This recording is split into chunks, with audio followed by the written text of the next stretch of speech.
Hello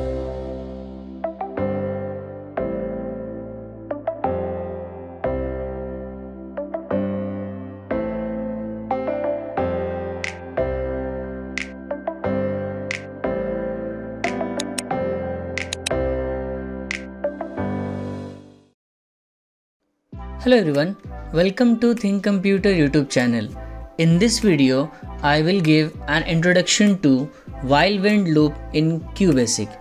In my previous videos, I have already explained for next loop. If you are interested in learning for next loop, then I suggest you to go to my channel and hit the playlist ICSE Class 8 Computer Science and find the video. So what's in this video? Syntax of while when loop, example, for next loop versus while when loop, need of while when loop, conversion from for next to while when loop. So let us first discuss the syntax of while when loop. Every loop has three components: initial value, condition, and value update, also known as updation. So in case of while when loop, the initial value means the first value is placed before the loop. So as you can see, the loop begins at this point, but the initial value is placed before the loop. Now you can also take input the value from the user. In the while when loop, the condition is written inside of parenthesis, or you can say bracket, and the condition is just placed beside of the while. After that, we do have the statements, means the commands that you want to repeat in the loop, and the value update, means change in the value. And then we finish the while when loop by writing when. Now let us compare the same thing with for next loop. So in case of for next loop, it is for condition, step value, statements, and next value. So as you can see, that in the for next loop there is no separate mentioning of initial value. That is because in the for next loop the step value and the condition both are written together, and the initial value is actually part of the condition only. The statement is positioned same in both the cases, and in case of while when loop, the loop ends by writing when. In case of for next loop, the loop ends by writing next and the value. Now let's see an example of while when loop. So consider this example. In case of initial value, I have written a equal to 1, and while condition I have written while a less than equal to 5. Statements I have written print a, value update I have written a equal to a plus 1, and then when. So basically this loop is beginning with the value 1. Initial value means the beginning value. So the value is beginning with 1, and this is the condition. Now you must have not seen this kind of condition in the for next loop, because we don't use operators while we are framing the condition in case of a for next loop. But in case of a while when loop, the condition is specified using the operator. Anyway, we will discuss that in a later slide. So the meaning is that till the value of a is less than or it is equal to 5, the loop can run. So at this moment, the value of a is 1. So 1 is less than equal to 5, the condition is correct. It can start executing the loop, and it will be printing a, and then a is updated to plus 1, means a will become 2, 1 plus 1, 2. When means repeat, the loop goes back to the condition. Again, if the condition is true, then the loop will execute. So yes, it is true, because a is 2 and 2 is less than equal to 5. Again it will print 2, and then it will become 2 plus 1, 3. When again repeat, it will become 3. 3 less than equal to 5. Again it will print 3, it will become 4. And then 4 is less than equal to 5. It will print 4. It will become 5, and then 5 is equal to 5. It will print 5, and then it will become 6. And then when it will become 6, so 6 cannot be less than equal to 5, it will terminate. So moving forward, now let's compare both of the loops. Same program I have done in both the loops, the one which I showed you in my previous slide. So the same program I have done in the for next loop also. Now you can see it side by side and compare, and you will easily understand the difference. The printing part, it is not different, right? The print a, that statement is same, so that part remains same.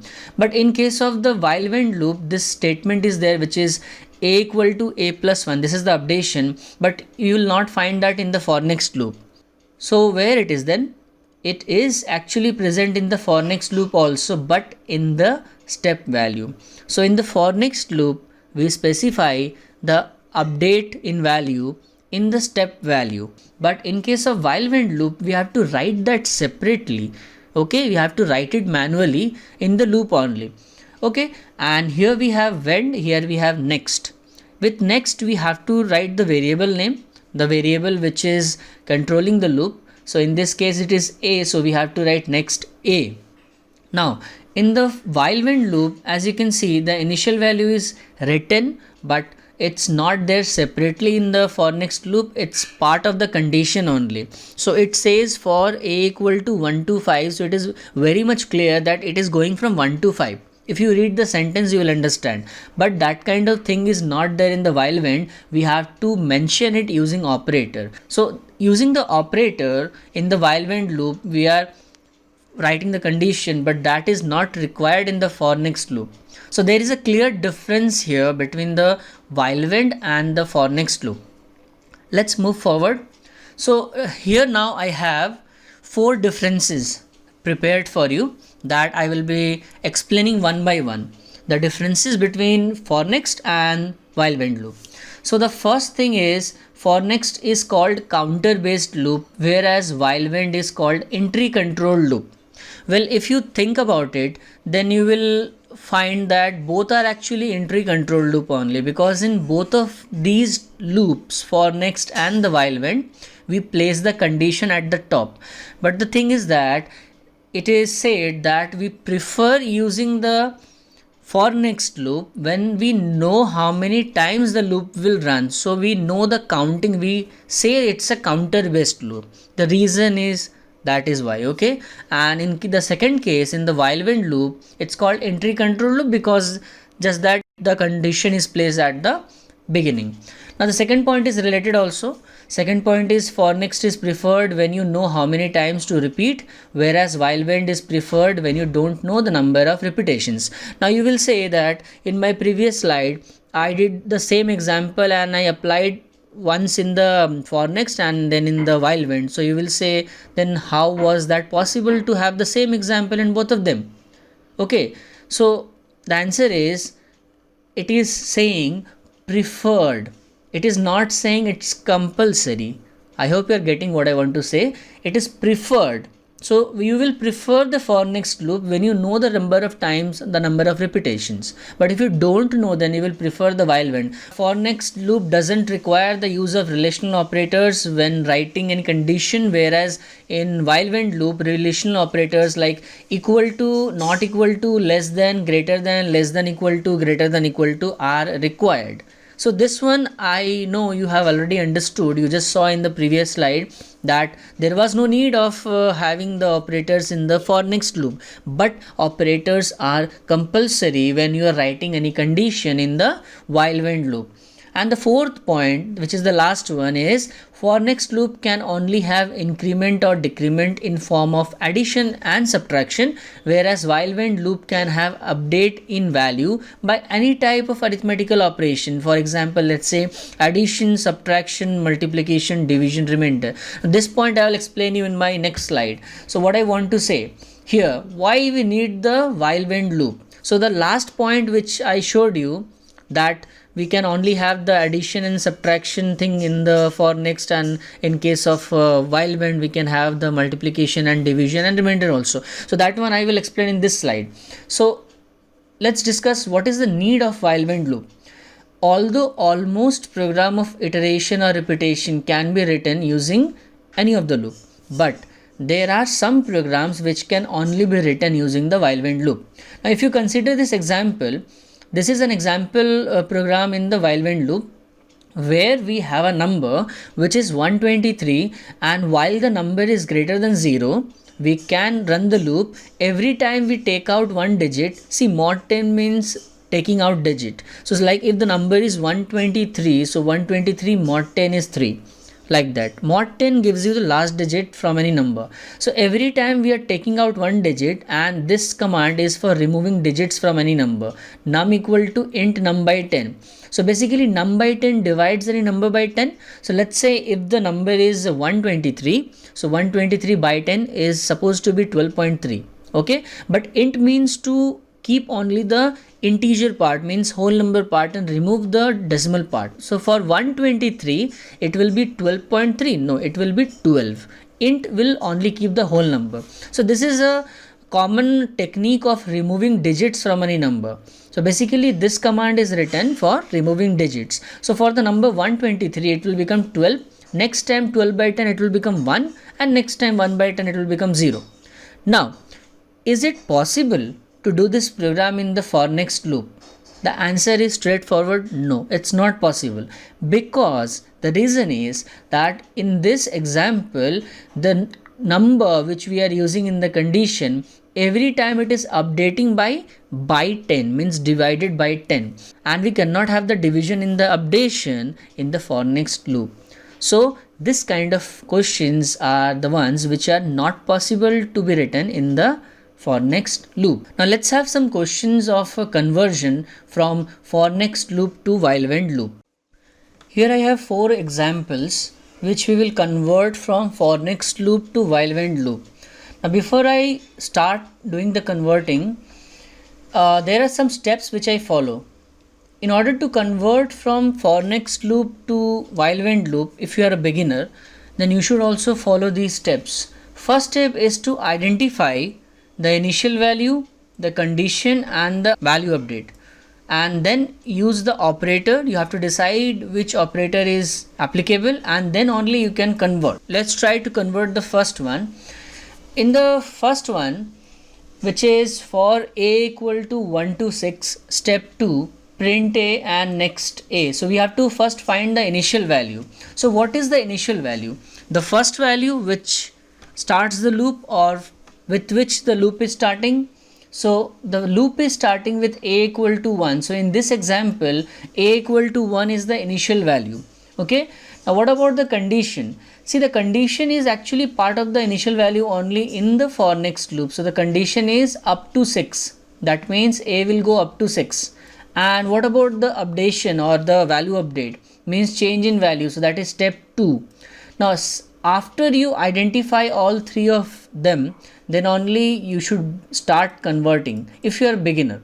So in case of a while when loop, first we write the initial value. That means first we have to write a equal to 1, and after that we will write while and we will write the condition.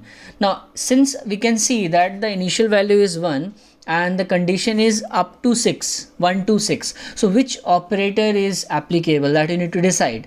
So I have already given you this step also, that you need to see if values are increasing or decreasing. So if you see here that the value is starting from 1 and it is going up to 6, so 1 to 6, is it increasing or decreasing? It is increasing, right? That means we have to use less than equal to. So we will be writing here a less than equal to 6. So this is how you convert. First you identify the initial value, the condition, and the value update. Then you find or you decide which operator you will use. And after that you can start converting. So after writing this, we will write the statement. And the statement remains same. So no changes in that. Now, when you are to close the while when loop, just before closing the loop, you need to write the updation. If you follow the syntax which I showed you. So what about the updation here? That is directly dependent on the step value. Yes. So step 2. Now step value, as you already know, can be positive or negative. So if it is positive step value when the values are increasing, if it is negative step value when the values are decreasing, and sometimes the step value is not given, so it is by default step 1. So when I see step 2, I can decide easily that it is increasing by 2. So what is increasing by 2? That is the variable that is written in the next statement, the value of that variable is increasing by 2. So you have to also look at the variable at the next statement. So what I see is next a. That means the value of a is increasing by 2. Okay, so we need to write here a equal to a plus 2. So this is the updation. Okay, and then we write when is written to close the loop. So with that we have successfully converted the first one. Now what about the second one? If I look at the second one, for p equal to 40 to 0, step minus 10. So we can easily see that p equal to 40 is the beginning value or the initial value or the starting value, and it is going up to 0. So from 40 to 0, the value is going from 40 to 0, and step minus 10, that means value is decreasing by 10. So let's try to convert that now. So the initial value is p equal to 40, and while, now what to write in the condition, which symbol? You see the value is increasing or the value is decreasing. If I see p is equal to 40 to 0, that means the value is decreasing. You will get the hint in the step value also. The step value is decreasing, that means the values are decreasing, right? So when the values are decreasing, we will be using the greater than equal to sign. That means we will write p greater than equal to 0. That means the value of p is starting with 40 and the value will go up to 0. Okay, now after that we need to print the value of p, and also we need to print the message hi. So this doesn't change, the statements will not change, and then there is a step value, step minus 10. So that we will write p equal to p minus 10, because it is step minus 10, and then we will write when, and we will finish. Now let's move to the third question. In the third one we have a equal to 20, and then for I equal to a to minus 10, step minus 5, and next I. So you can see there is one additional variable a. This variable has nothing to do with the conversion. Okay, so we will not see to that. And yes, the initial value I equal to a, this is the initial value. Okay, and it's going up to minus 10. So I equal to a, that is the initial value, and up to minus 10. So what do you think? Is it increasing or decreasing? When you look at the step value, you can easily tell that it is decreasing, right? So when we convert this one, so in that case, we start with the initial value I equal to a, but there is one more thing I want to tell you, that is, if there is anything additional statement is given, you write it as it is. So like a equal to 20 is given, you write it as it is, no changes in that. That is not part of the conversion. So here we have to start with the initial value, which is I equal to a, and then we write while, and since we have understood that this is decreasing, so the sign will be greater than equal to, right? So we will be writing here I is greater than equal to minus 10, because it is going up to minus 10. So now the print I into a will remain same, then the a equal to a minus 10 will also remain same. You do not have to make any changes to the statements, those will remain same. Only the initial value, the condition, and the updation, these three things will change its place, nothing else. Okay, when you are converting. Now we are about to close the loop, so just before that write the updation, which is step minus 5. Now how you write minus 5? I equal to I minus 5. Okay, and then you write when, and you finish it. Coming to the last one, which is the fourth one, there in that question we see these two are additional statements. Again I am saying m equal to 10 and n equal to 0, they will remain as it is in the conversion process also. And in the for statement we see j equal to n to m. So we can say that the initial value is j equal to n, it is beginning with j equal to n, and it is going up to m. So that is the condition, up to m, but I don't see any step value. So when the step value is not given, it's by default step 1. Okay, now let's try to convert that. So we will be writing the statement m equal to 10, and we will be writing n equal to 0. These are not part of the conversion. Okay, now when we start converting, first we write the initial value, so that is j equal to n, right? We will write j equal to n, and then we will write while. So it's increasing or decreasing. When the step value is not given, then it's step 1, right? So step 1 means increasing by 1. So we will be assuming it's increasing. So that means we need to write j less than equal to m when the values are increasing. So the sign we will use is less than equal to m. Okay, and then we write the statements as it is. So print j, and then m, and then n equal to n plus 5, and then m equal to m plus n. Now we are about to close the loop. Just before closing the loop, write the updation, which is j equal to j plus 1, because it is changing by 1, and then write the when. So if you follow the steps which I told you, these steps, you will have no problem in converting from for next loop to while when loop. So that's all for this video. In my next video, I will be explaining programs on while when loop.